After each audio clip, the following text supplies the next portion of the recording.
All right, well, welcome everyone. Hope you guys are safe and sound going into our fourth month of shelter at home here at the university. And today we have a nice talk by TE Connectivity SEACON with Kyle Whitsitt. He's been with SEACON for over 20 years and went through the transition when they were picked up by TE Connectivity in 2014. He's done quite a few different roles there, engineering and sales, and also was involved with the production facility down in El Cajon. So with that, I'm going to hand it over to Kyle. And um, if you have any questions, please put them in the chat and we'll hold them till the end and we'll answer them at that time. So take it away, Kyle. All right, thank you. Good afternoon, everybody. Thanks for the opportunity to present today.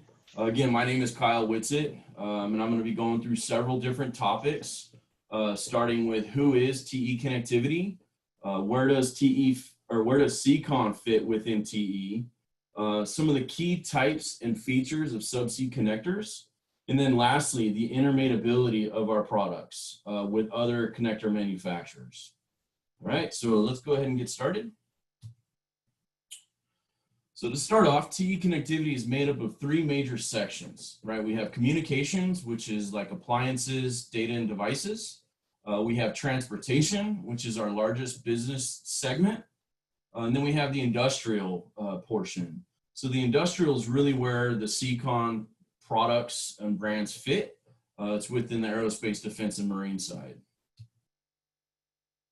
Now, as we look at TE as a whole, it truly is a global company.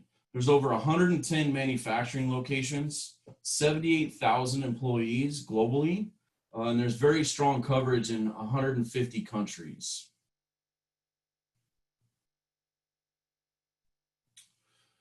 So TE is a very recognized company. There's a lot of focus on innovation and new technologies. There's over 8,000 engineers globally within the TE organization. There's over 15,000 patents as well that TE has. There's a very large internal investments in engineering and research and development. As you can see there, $640 million TE invests in their engineering, research, and development. As we look a little bit closer to the aerospace, defense, and marine, which falls under that industrial segment, it's really split up into commercial air, defense, and oil and gas, which, the AD&M, the SEACON brand, again, fits more in the marine part of that, but there's quite a bit of others, including Deutsch, Raychem, and several other products you may be familiar with that support a lot of the commercial aerospace. So as we look a little bit closer at aerospace, defense, and marine specifically, there is a very global connection around the world, mainly in North America. There's also a lot of focus in Europe, and there's some remote locations in the Asia Pacific region as well. So there's a total of 25 global locations that are tied directly to the aerospace, defense, and marine side, which has about 300 engineers that support just the aerospace, defense, and marine side of the business. There's also a very strong global sales force that supports the customers worldwide. This is everything from direct salespeople. We have a lot of field applications engineers, and we also have a lot of distribution and sales representative support as well. Now, taking a bit of a closer look on the TE organizational structure specifically, right? So you have your main corporate TE connectivity at the top. Then it's broken into three different segments, as I explained earlier. We fall under the industrial side, and then under that is the business unit specifically. So you see aerospace, defense, and marine. There's also medical, industrial equipment, and energy that all fall within industrial solutions. Then at the sub-business unit level within aerospace, defense, and marine, again, I'd mentioned that the M part is really where the SEACON brand fits. That's called Marine Oil and Gas, or MOG. We have Aerospace and Defense Connectors, High Performance Group, which does a lot of the relays, and Integrated Systems Group, which is where a lot of the Raychem, heat shrinks, wire and cable products fall. Then under that, you have the brand names. So specifically, Marine Oil and Gas was built around 3 primary companies, which is the Rochester Wire and Cable, which supplies a lot of the long transatlantic, as well as a lot of the umbilical type cables. Deutsch Offshore, which is one of the Deutsch facilities located in Le Mans, France. They really focus on a lot of the high voltage underwater mateable connectors, as well as oil and gas downhole type products. And you have the SEACON brand, which SEACON is one of the larger groups within that. And many of you may know quite a bit of the products that we'll dig in a little bit deeper. So SEACON was acquired by TE Connectivity in 2014, and it's really grown to really encompass, you know, the marine oil and gas group, and we've had a lot of good successes with it. Now we'll dive in a little bit more on subsea connector types and features. So really you can take subsea connector ranges and you can divide it into 3 major categories. You have your dry mate products, which are really intended to be mated in a laboratory in a dry environment, and then it could be deployed to full ocean depths in a lot of cases. Then you have the wet pluggable products, which are used for a little bit more of the splash zone type of a range, as well as some diver mate, some shallow diver mate applications. These are used a lot on lights, cameras, instrumentation. I'm sure Scripps team is pretty familiar with the wet pluggable products. And then we have a really high-end wet mateable. So when we talk about wet mateable, this is very deep ocean mating, typically done by a remotely operated vehicle. As you can see, the orange handles on the back end of the connectors, which is the flying lead side. We also offer these in what's called a stab plate configuration, which is where you can mount the 2 connector halves on a plate and you can stack them together as you're stabbing your equipment together. And then there's also another range that can support in the wet mate that can also do the diver mate. So again, that's where divers would dive down, commercial divers would dive down, and they'd be able to make and break connections underwater in the deep ocean. So looking a little bit closer at the dry mates, there are several different technologies rolled into the dry mate portfolio. There's the rubber mold product, which is without a doubt our oldest product. It's a lower cost product, and it's really as simple as taking an electrical contact, soldering that directly to the cable conductor itself, and then we do a complete rubber overmold to build the connector body itself.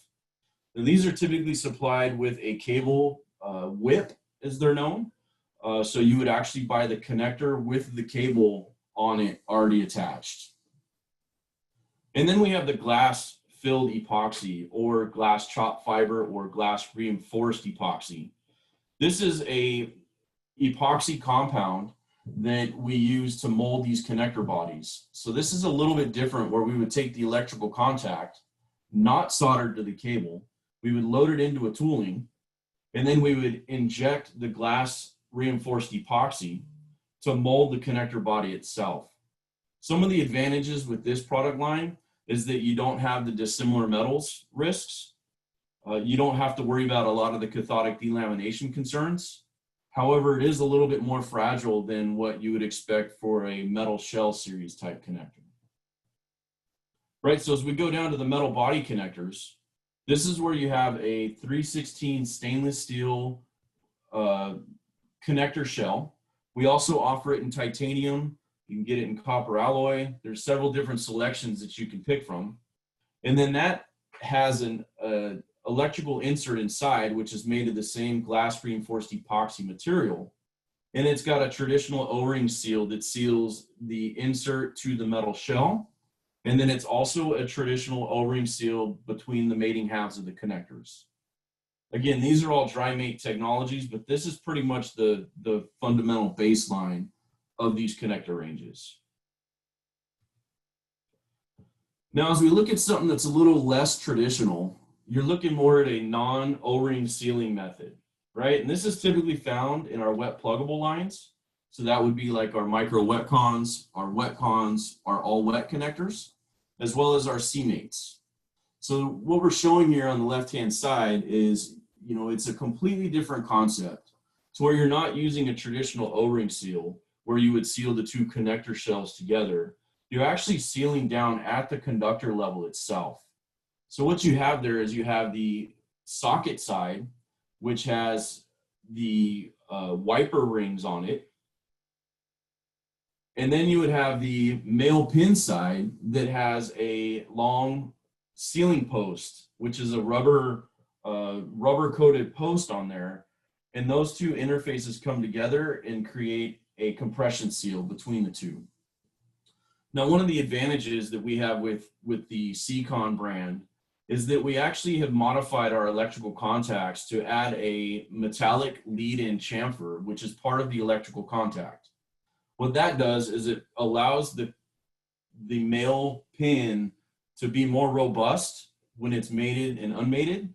It eliminates a lot of the material pullback that can sometimes happen through excessive mating or not properly lubricated mating.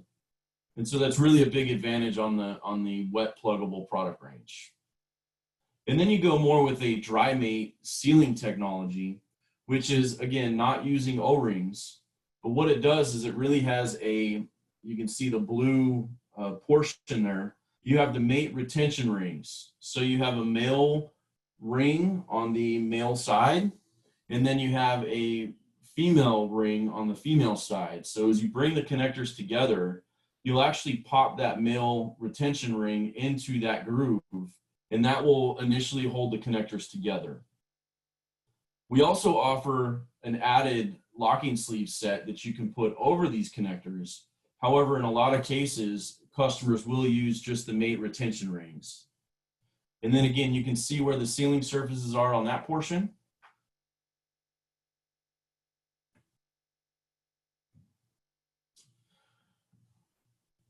Now we'll dive a little bit more into the competitive connector landscape. This is a very common customer request, very common interest, because there are several products out there that are very similar that are made by different manufacturers. Before we dive in too deep here, we have to have a disclaimer. So the following portion of this presentation is to identify or show similar to products by comparison. There's no way that we can guarantee intermatability, guarantee or warranty, as there's no true industry standard that dictates a connector design. Now, in a lot of cases, the aerospace type products, the mil spec type products, there are specifications out there that each manufacturer has to design to as well as test to. These products do not fall in that category. So again, TE does not guarantee or warranty intermatability with other connector manufacturers, right? It's up to the customer to confirm the proper fit. Now, as we look at the different features, right, one of the things we wanted to highlight here is what our customers should be looking at when they're trying to switch from one connector manufacturer to another, right? They're not all created equal. There are slight variations that in some cases can really make it a tough time for our customers. And so I really wanted to highlight some of these checkpoints that I recommend if you are having to switch from one vendor to another.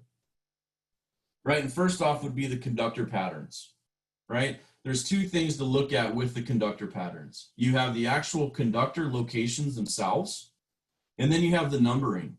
In some cases, the numbering from one supplier to another may vary. So it's important to really look at that and confirm. Next one would be the connector size and profile. So this is another one that kind of falls in with the connector patterns themselves. So a lot of times a customer will know an exact conductor pattern or a conductor count that they may need, but it's also important that they look at the connector sizes and profiles, because in some cases you can get a different conductor count and a different body size of the connectors. So it's important to look at that, as well as some of the profiles with your interfacing and fitment. Next is going to be your wiring diagrams. That's both the color coding and the pinouts. So again, tied very closely with the numbering, the conductor pattern numbering, your pinouts can vary from one supplier to another. So it's important to verify that with the specific supplier. Most of the time, this information is found in the catalogs and brochures, so you can reference that. If you have any additional questions or inquiries about it, you can always reach out to the manufacturer themselves to confirm. The next one's going to be the electrical ratings. So the two main ratings is obviously the voltage and the currents. Typically, on most of these products, it's really driven by the cable size, right? And the cable properties, the performance of the cable. So again, take a look at it. Again, most commonly used is going to be the SO type cable on a lot of this product, but it can vary from one manufacturer to another. Next one's going to be the connector materials. So most common would definitely be the neoprene type material, right? And this is mainly focused around the elastomers. Neoprene is very, very common and it's used widely throughout our industry. However, there are variations of polyurethane and Hypalon materials as well. And it's important to really try to match that or use the customer recommendations when you're switching from one to another, primarily because they have different durometers or hardness of the rubber type, as well as the materials compatibilities of the environment that you're going to be using it in. A lot of times if it's submerged in oil, used in certain chemicals, it's important to make sure you have the right elastomeric materials for that application. Again, cable selection is a big one. Again, most commonly is the SO type cable for a lot of these connectors that we'll be talking about, but you can always look at it and verify that as you go. Next is going to be pressure rating. Pressure rating is very common. It's very consistent throughout the industry. Some of the things to look for is open face ratings and mated ratings, because they also vary by manufacturer and availability with some manufacturers. And then you have the commercial availability, right, which is always a big one, especially over the past 5 or 6 years. The cost and the lead times are always pretty critical. So it's important to look at the cost and lead times when you're selecting a connector source.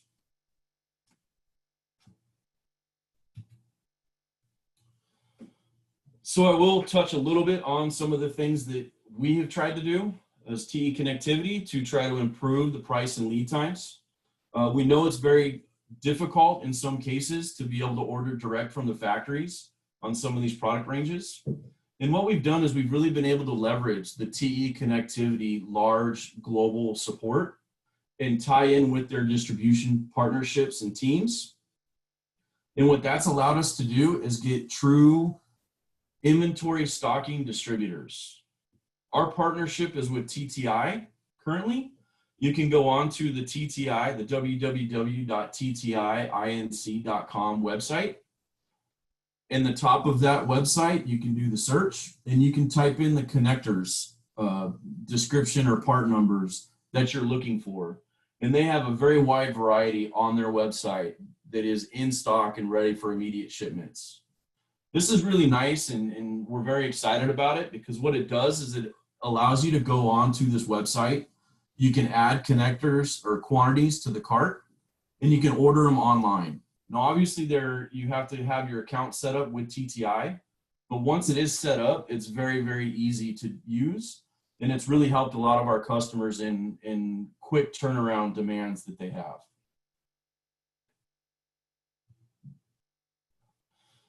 All right, so when we're looking at similarity or comparable products from multiple different suppliers, right, it usually comes down to the three very well-known companies that really have been around for a very long time.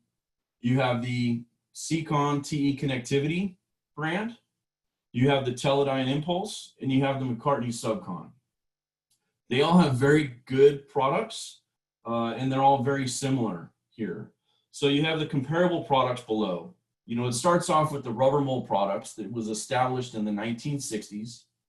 You have the glass reinforced epoxy products that were established in the 70s. You have the wet-con and micro wet-cons in the 80s.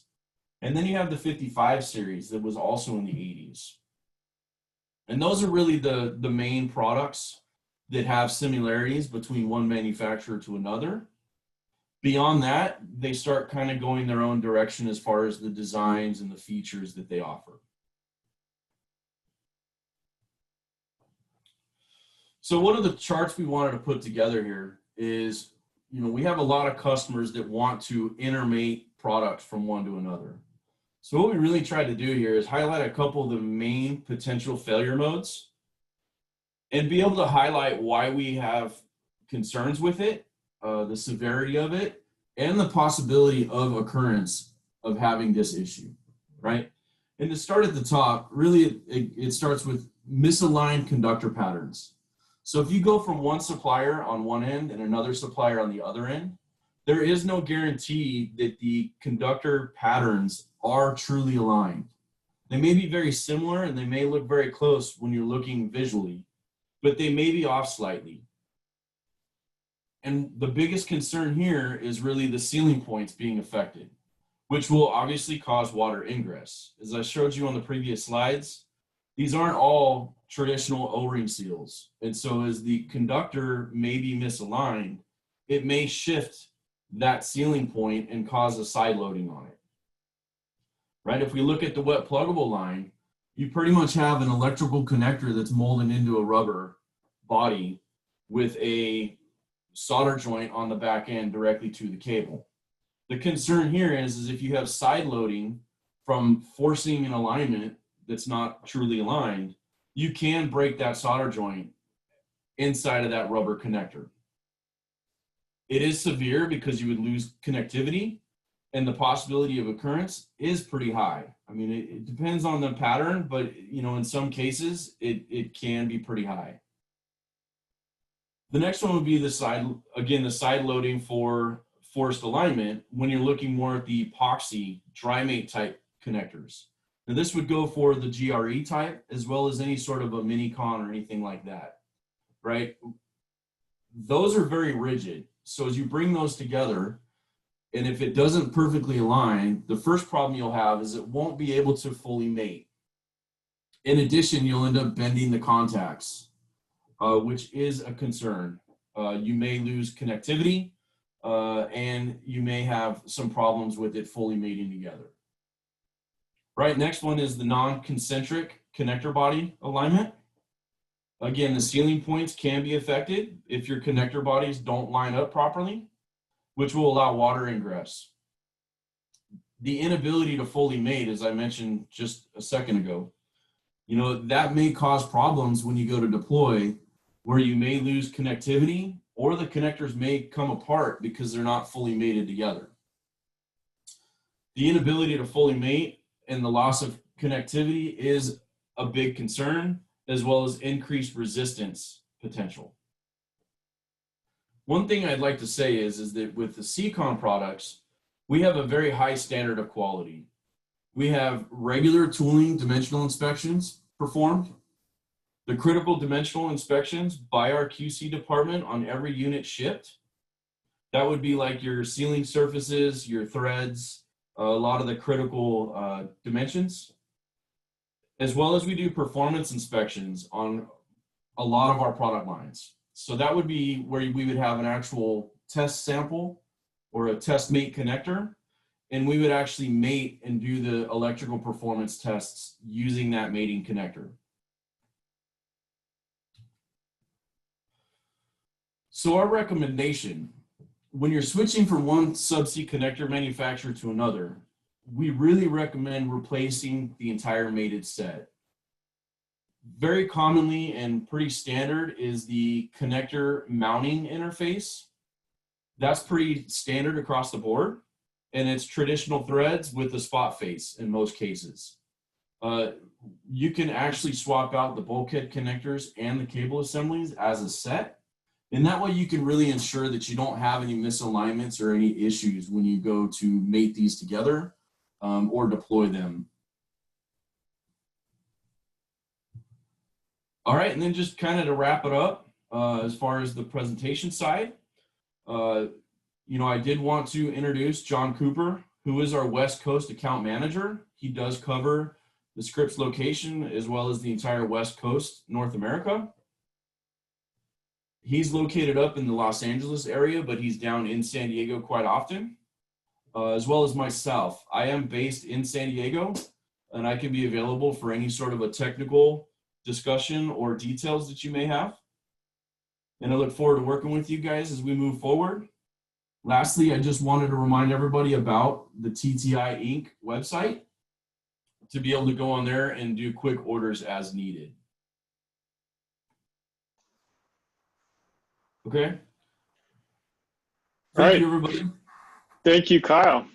So I know there were some questions that were coming up before when we announced the presentation, and if you have some questions and you want to shoot them in the chat, and we can have them answered. But some of it you've already talked about was the part interchangeability, and then there are some concerns about how you guys are adapting to the pandemic in terms of your ability to ship and having people in the office. And I don't know if you have an opportunity to speak to that, but I know that people were wondering.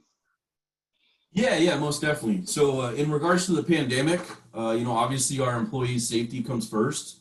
We've taken a lot of these steps, as well as moving a lot of our employees that don't need to be at the factories, move them to remote roles or, working from home type of a status. As far as the actual effect that we've seen, we've had very few individuals at any one of our factories that have tested positive for COVID-19. Our main facility down in Mexico, Tijuana, Mexico, where a lot of these products are developed, we did have a short shutdown at that facility as a result of some of the regulations that were put in place in Mexico. However, that factory is back open now. They're running at about 70% capacity currently, and they're quickly catching up with the demand. So we have not seen too many major implications with the pandemic, but obviously we're monitoring it on a regular basis. We do have a global team that does a morning check-in from each one of the factories to make sure that we're aware of anything that may come up. Thank you for that response. And then you've mentioned this TTIinc.com website, and I was just wondering, are you familiar if anybody from Scripps or UCSD is going through that process to order their connectors as yet, or are they all just calling sales directly? So from our standpoint, we have seen quite a bit of activity going through TTI. The exact numbers of UCSD personnel using it, I don't have that number in front of me. But, as we mentioned kind of before we started, UCSD has quite a bit going on, and it has been a bit of a challenge for us to really connect with everybody. And so it's one of the reasons why we really wanted to highlight it here on this call, is to make sure that we get the word out about TTI and the availability. Great, thank you. And then there was the other thing about quality control updates and changes, and I think, I don't know if there's any specific things other than you've mentioned about your quality control procedures before you ship connectors. And I don't know if anybody else has any other questions that they want to. I think you can actually just speak up if you want, if you have a specific question for our presenter today.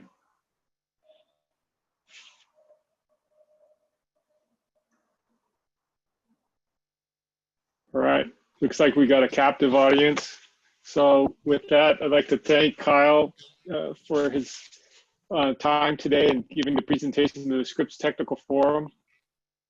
And just want to reach out to everyone there that if you have future ideas, just shoot them our way. And I'd like to thank Vanessa and Gwen for helping arrange it today. So with that, Thank you all. And this is being recorded so that if you need to pass it on to one of your colleagues who may have missed today's presentation, we'll be sending out a link in the future. Thank you and have a great day.